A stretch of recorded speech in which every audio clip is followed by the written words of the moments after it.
What is up, my Bat fam and Legends of Tomorrow crew? I don't know what you call you guys, but I don't know. This is my Batwoman Season 2, Episode 12, Initiate Self-Destruct, and my Legends of Tomorrow Season 6, Episode 1,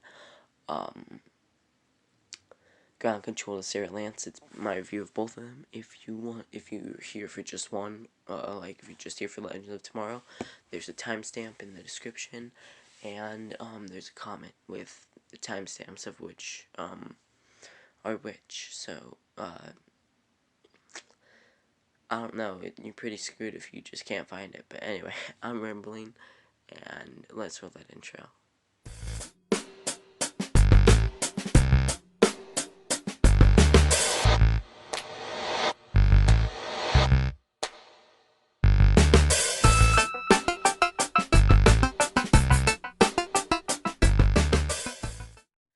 Now, we're doing Legends of Tomorrow first. So, the episode starts off in London, 1977, and, Mick is going through the, Wave Rider, because remember, the Wave Rider is covered in trash since it was in the landfill in the Fate's New World, and he goes throughout the, ship, and throughout the ship, there are these punks that apparently came from the Charlie concert.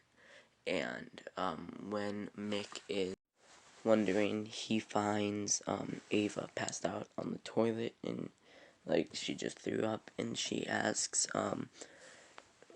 Gideon where all the legends are, and Gideon says none of the legends are aboard.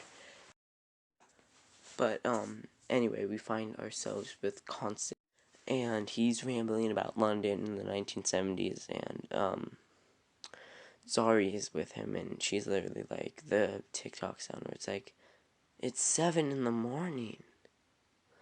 You probably won't get that if you don't do that stuff, but, I mean TikTok, but, then John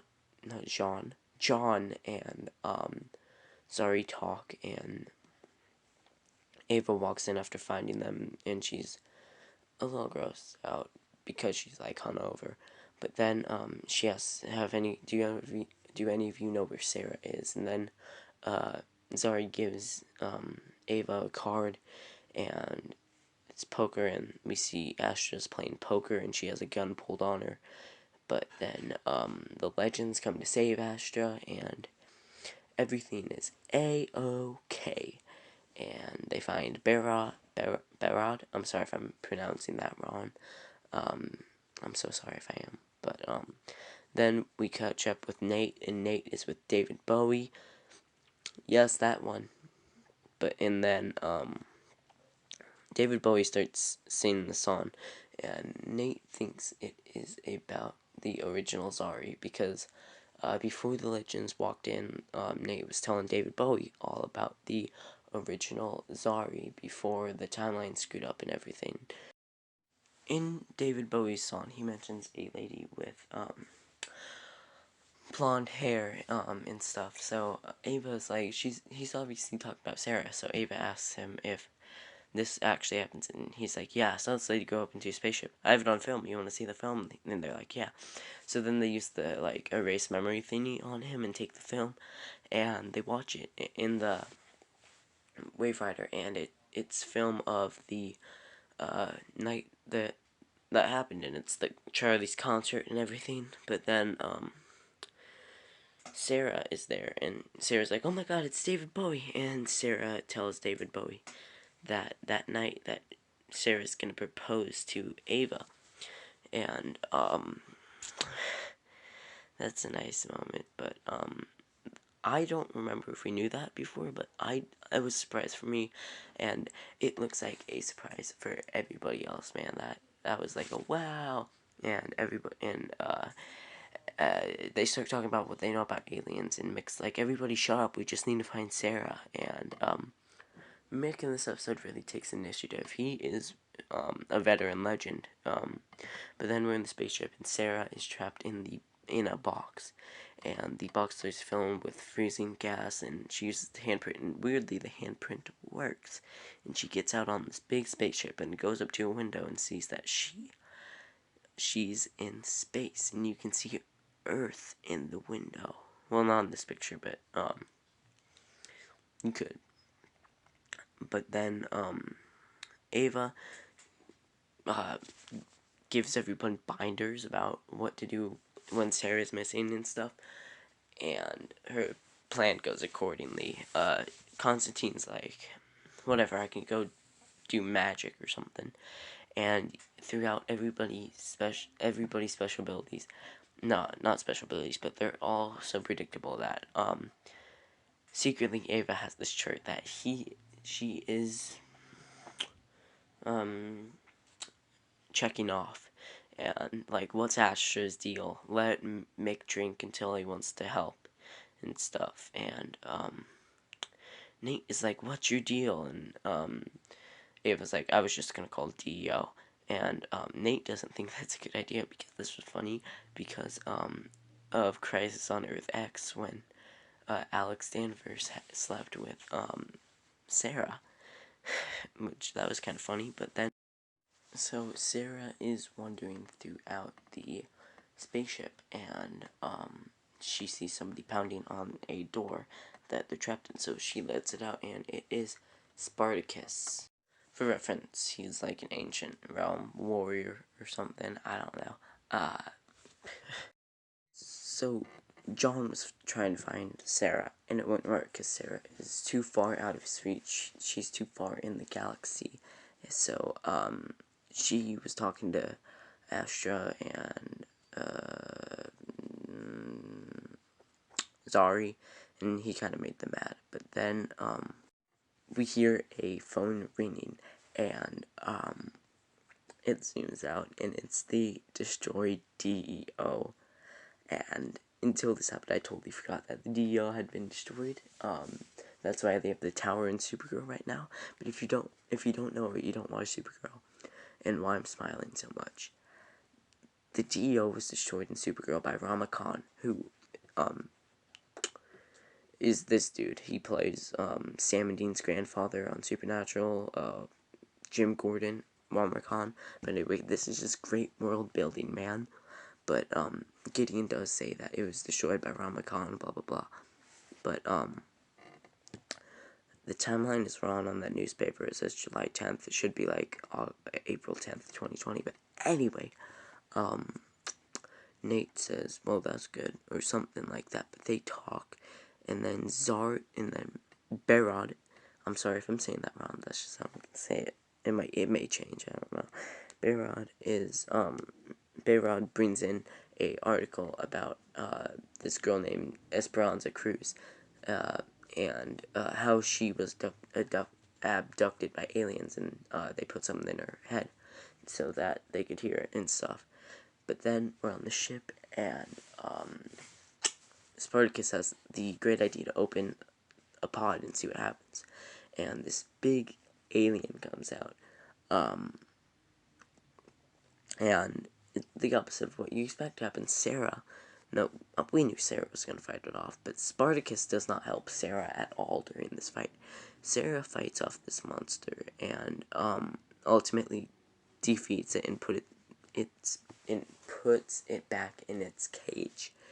But Spartacus' lame ass example is that he was waiting so that Sara could tire down the alien, so that Spartacus could defeat it more easily. And that, like, what? And then Sara, like, trips Spartacus, and I bet that was embarrassing because Sara's a woman and Spartacus is a big manly man or something like that. And Sara's like, you don't do that, we're a team right now, blah blah. But so then Beyrod and Mick go to see Esperanza in 2020, and it says no entering or you will be shot or something like that. But Mick just burns the lock. It's like, what else? Everything in life's trying to kill you, he says, which I thought was kind of funny. But then they find the pilot for the ship, or the pilots, and Sara says, I'm an assassin, you want to wait till they're one-on-one or sneak up? And Spartacus says, we have the element of surprise. And he was wrong, because he gets a tentacle stabbed through him, and then Spartacus gets eaten. That's one of my favorite things about Legends of Tomorrow. You just can't predict the show. Everything is just so crazy, man. But then, the pilot tells the other pilot to, you can basically infer that, but, the pilot tells the other pilot to go find, anybody else on the ship. But then, John is laying there sleeping, and, Zari and Astra tell him about this dude named Crowley. I don't know if they're trying to do a Supernatural crossover with Crowley or anything, but they're not gonna, because Supernatural is a fictional show on Earth Prime. But, John says he has Crowley's book, and, he gets mad because Gary took it. But then, we cut back to the spaceship, and, the co-pilot is wandering around looking for anybody, and then Sara confronts the co-pilot. And I don't know. But then John, Astra, and Zari enter Gary's apartment, and they get the book, but they see some weird, is the best way to describe it. It's weird, suspicious, but they inferred that event. I don't know. I do know, but it's a chrysalisk, a human-sized chrysalisk, and back on, you get where this is going, back on the ship, the alien reaches down, he grabs a pair of glasses, and as he puts on the glasses, he transforms into Gary. So Gary was an alien all along. It was there the whole time. Gary green. Aliens are green. Nah, I'm reaching. But Gary, so he was like, Gary, what? But God, I love this show. Nate and Ava talk. That's just what I put down in my notes. I didn't even talk about what they talked about, but I don't know. But then Mick and Barrod enter Esperanza's shed, and it has a bunch of stuff in it, like the security cameras, and they get taken out by Esperanza with like a tranquilizer or something like that.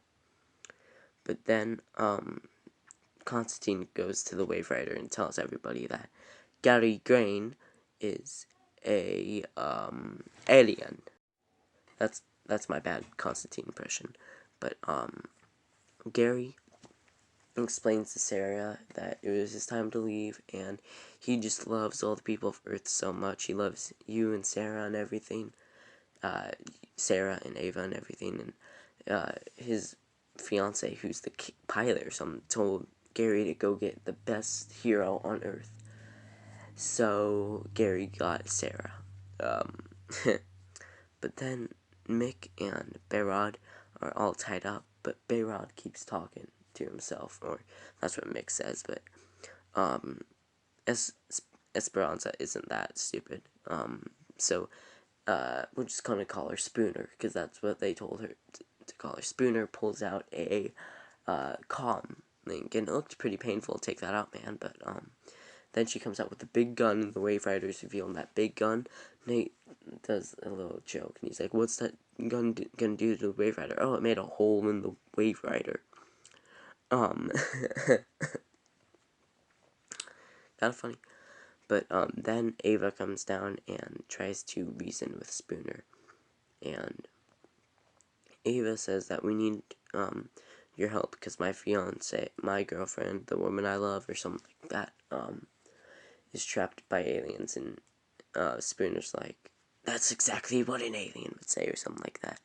So then Mick knocks Spooner out, and back on the ship, the main pilot comes looking for Gary and Sara, but Gary is gone, and Sara tries to kill the main pilot, but the main pilot catches it, and they have a fight, and I don't know if this dude's the main villain. I don't know what's going on. He was in the time stream, so we will see him again, most likely. But, I heard a rumor a while ago that the main villain for this season would be Despero. But back on track, Sara loses the fight, and she's put in another cage where this time the handprint does not work, and she is left there to freeze. And so yeah, Sara freezes in there. I guess is to pass them out. I don't think it's killing them, but I don't know. Spooner wakes up in the Wave Rider, and Barad and Ava tell her that if they help her, they will get the thing out of her head, that with the aliens and something. So then Spooner agrees to help, and she has to drink this thing, and they don't tell Spooner. Well, they do tell Spooner what it is. She has to drink something of Gary, so they give her the Chrysalisk. Spooner said it didn't taste that bad. I wonder what it did. I wonder what it tastes like. But she takes off her hat, and it has it's tinfoil inside. It's tinfoil hat, man. The ultimate conspiracy or something. But John starts to do magic, but he can't step in the thing to go see what's happening. So Ava steps in, and Ava astral projects to where Sara is in the universe, not galaxy, the universe. I don't know, but Sara's freezing. So Ava astral projects, and astral project Ava appears. But when Ava's astral projection form talks to Sara, Ava says that yes, when you get out of the spaceship, I will marry you, and stuff like that. It was a really wholesome. But then John's dying, so Zari, because she's in love with John or something. I'm sorry, that was so weird. And random. She uses the totem, the air totem, to blast John away and save him. And I'm sorry for background noise. I can't control that, man. But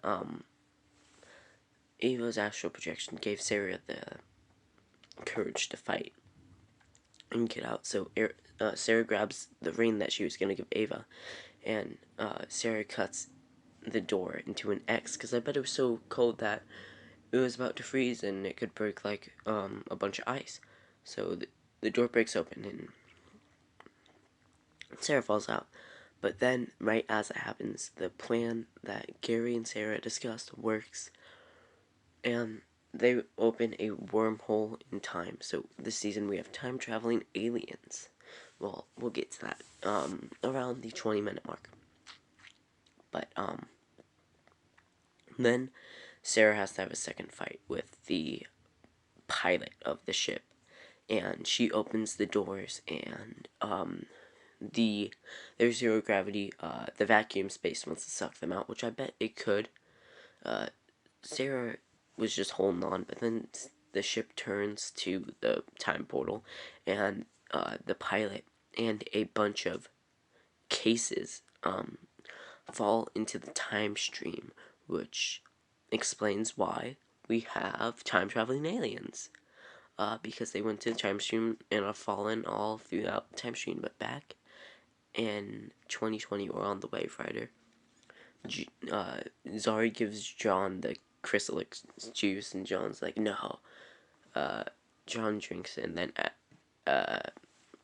Astra comes in, and they have a little talk, but Astra's like, she gave you juice, John. You're gonna keep her. And John's like, no, and pours liquor into like the juice. It was a funny moment. But then Gideon, sorry, I forgot the name for a second, does a scan on Spooner's brain, and it says there's nothing abnormal, really, but there is a device in there or something.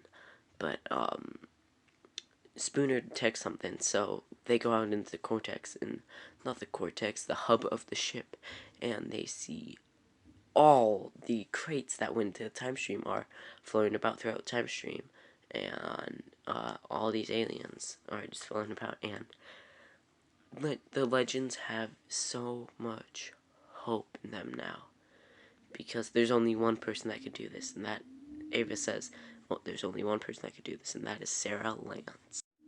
But I'm sorry if there's a loud truck.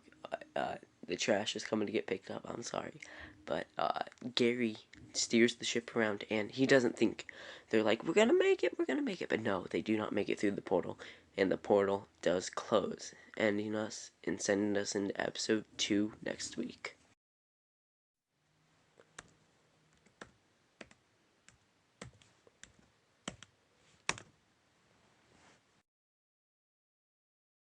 This episode opens in Roman Sionis's, or Black Mask's, home, where Evelyn has Dr. Rayner. Evelyn has Kate Kane, and Roman Sionis has two masks, the Black Mask and another mask.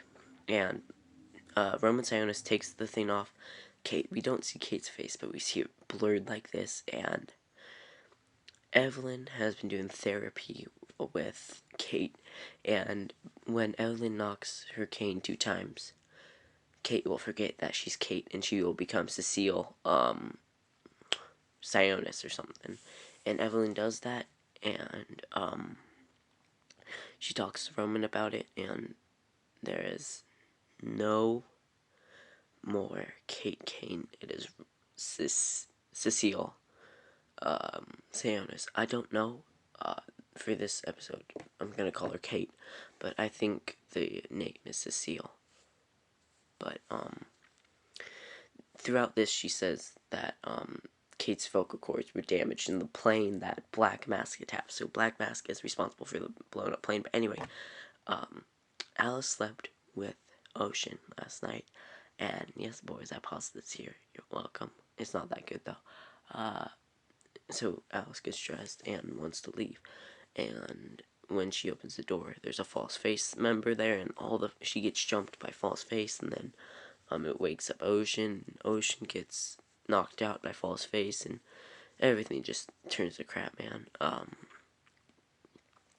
But then Sophie is looking. Sophie talks to the dude who got, or the forensic scientist for the crows, and he's like blah blah blah blah, something like that.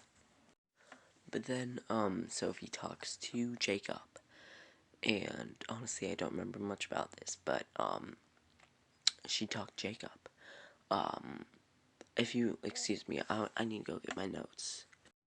The thing was that Jacob was cleaning his wounds for snakebite, and then Sophie walked in, so he had to quickly hide it. That was the thing I was supposed to talk about. But then, the Bat Fam are watching the footage of Angelique's kidnapping video or something, where she has the gun to her head, and the bat signal gets alerted. So Batwoman goes to meet with Sophie, and Sophie basically tells Batwoman that she only has a couple hours left until her identity is exposed if she's in the system. And Batwoman's basically like, I need to go find this girl, so whatever.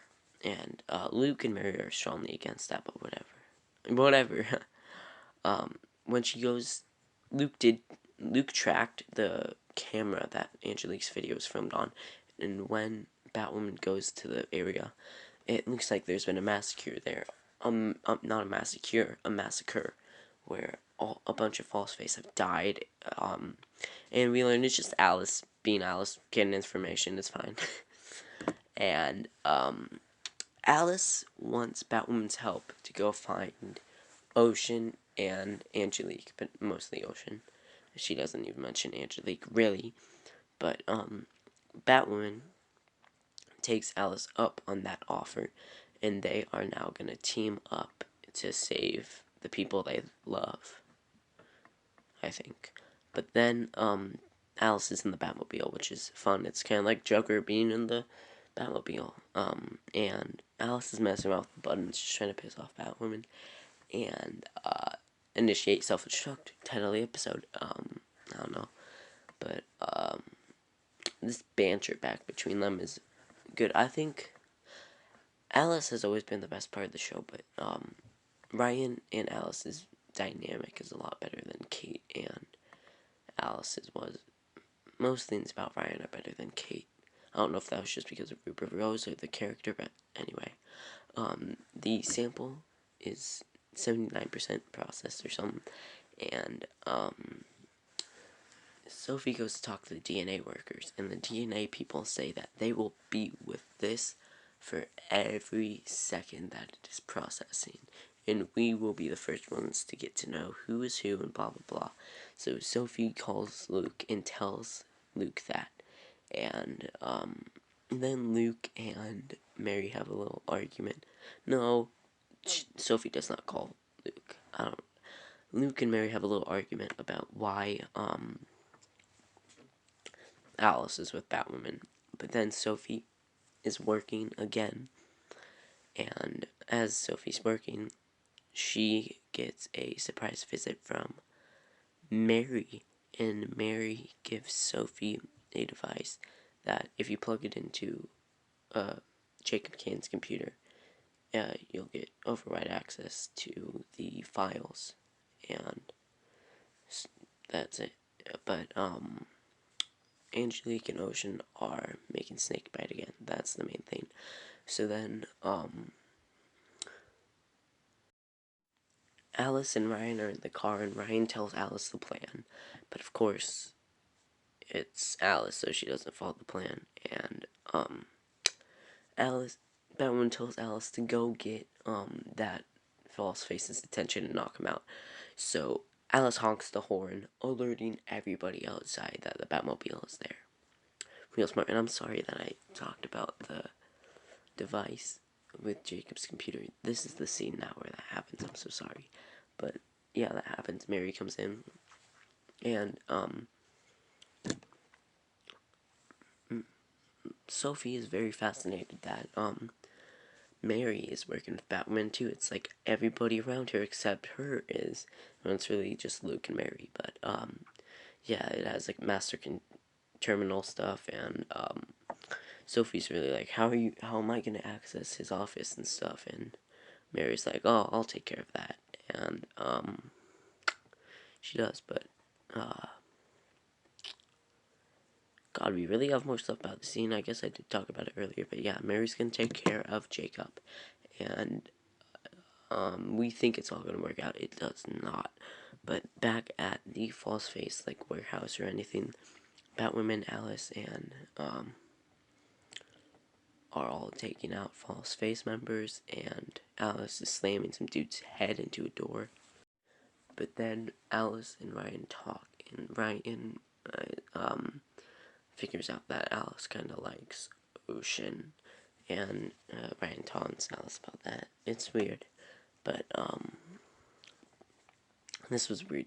Just there's no dialogue where Jacob and Mary are leaving his office. It's just walking down the stairs silently, and then we cut to a scene where Black Mask is watching Angelique and Ocean make Snakebite.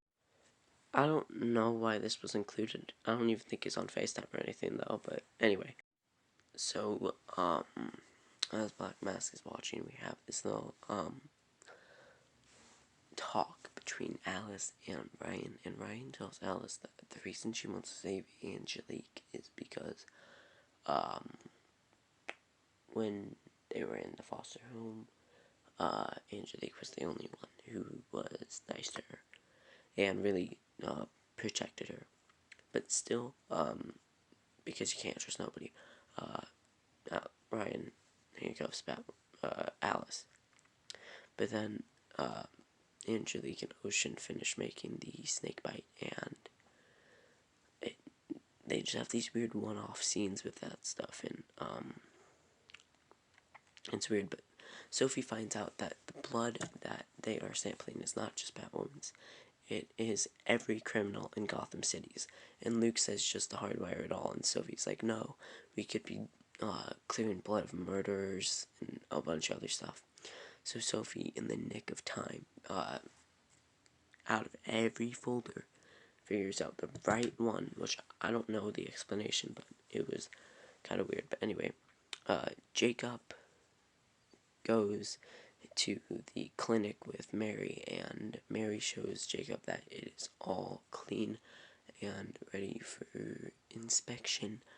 Or not inspected, it already been inspected. It's ready to be signed off on and reopened. And Jacob's like, yeah, except when you have like a bullet wound, what you can do? And Mary's like, fax it to the GCPD, but the fax isn't working, and like it's a big deal. It's not a big deal because Jacob wants to get out of there because he wants to take a snake bite, which I don't know, but Jacob's like, yeah, whatever, I'll sign off on it, and it was surprising, but as Alice is chained up to or handcuffed to the thing,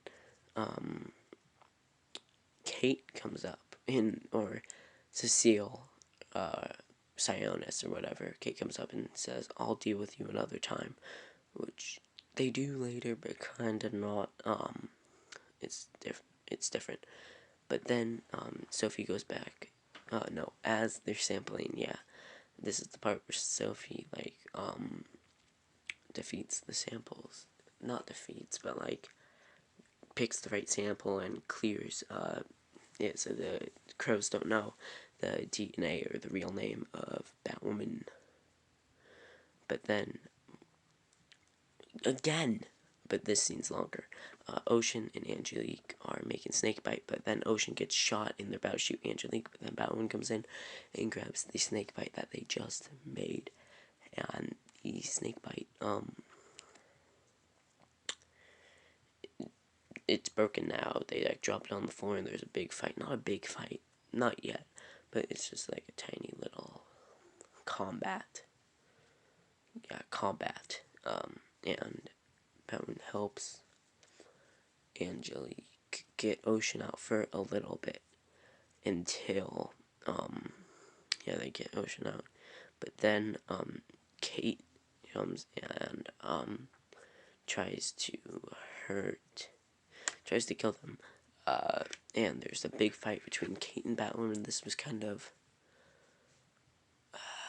the last time Ryan met Kate. Kate saved her as Batwoman from the False Face Society. Now, Kate is a member of the False Face Society, and Batwoman is fighting her. It's kind of symbolic, like the roles are reversed. And anyway,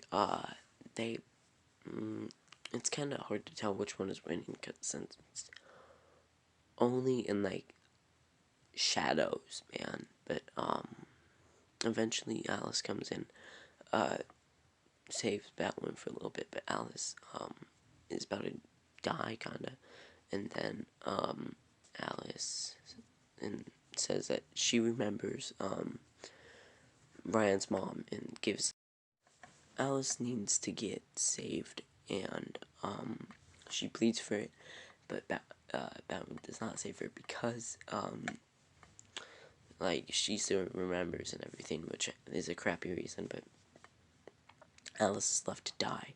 But, Sophie comes back and clears the history of her event on Jacob's laptop, and all the boys know how to do this by heart. But when she does go to put some back where she found it, she finds snakebite, and, the snakebite canister, and she looks in the trash and she finds the actual snakebite with the two needles like a snake would bite. And then she goes to Mary's clinic where she's sending it up because Jacob signed off on it and everything, blah blah blah. But Mary is telling her, Sophie gives Mary the snakebite thing, and Mary doesn't believe it. Mary says that it is probably one that he found and locked up, and Sophie's like, why was it in this trash then? And I don't know, man. I think this is gonna create some divide. I don't know, but then Angelique I'm sorry, I'm messing around with my strings on my hoodie. Angelique visits, Ryan, and, they talk, and Angelique basically is going into, the protection service for when you, like, rat, and you get, protected, and, Ryan says no, because, of the children's center that they're building and trying to make Gotham a safer place, also because but she can't say that, but they part their ways, and, I don't know how I feel about this, man. I need to wait till the season is over. But our final scene is at, Roman Sionis' mansion, or house, and Alice is there, passed out. Kate did not kill Alice, apparently, and she's in there wondering why she is still alive, which, I don't know either, but, Black Mask orders Kate to kill, Alice now, and, right as Alice is about to die, Black Mask is like, no, wait, we can use her for something, and I think it's gonna be for bait to draw Roman, no, Ocean out of wherever he's hiding, and then Kate and Alice have a weird staring contest. It was weird, but then, that is the end of my reviews. Sorry, this is 37 minutes long. I did not intend for that. I just screenshotted what I thought would be important, and this is what happened to it. If you enjoyed, wait, if you're still here, comment down below, like, Zoom, I don't know, but, anyway, I have nothing more to talk about. If you like the video, I have the Legends of Tomorrow and Batwoman playlist down below if you want to, like, listen to all my reviews. The ones before March are pretty crappy. I'm not gonna lie, but, because I didn't have a microphone, but, also, if you're in the description, why don't you go click on the socials and follow them. That would be greatly appreciated. Like the video, subscribe, and turn notifications, and I have nothing else to say, so I'm rambling, and goodbye, and stay safe.